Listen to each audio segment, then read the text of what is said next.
बेयो जाबाय सानसेयारि बड'सा खौरांलाइनि दिनैनि थामहिनबा 17 सेप्तेम्बरनि बिसान। दिनैनि बिसानाव फारियै सनितपुरनि प्रदीप रामसियारिनि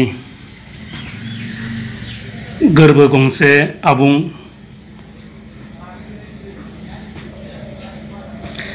बिश्वनाथनि निरन दैमारिनि जिउखौ समायना खालाम, अदालगुरिनि इयुनसा बर'नि बेनोथ', क'क्राझारनि बेलारोम बसुमतारिनि सोरमोन,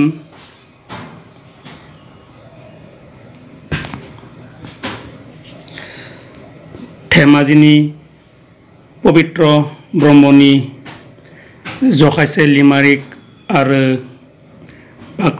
बाक्सानि सबिराम बर'नि बारग'नो रावबो राहा गैया खन्थाइया सेबखांजादों।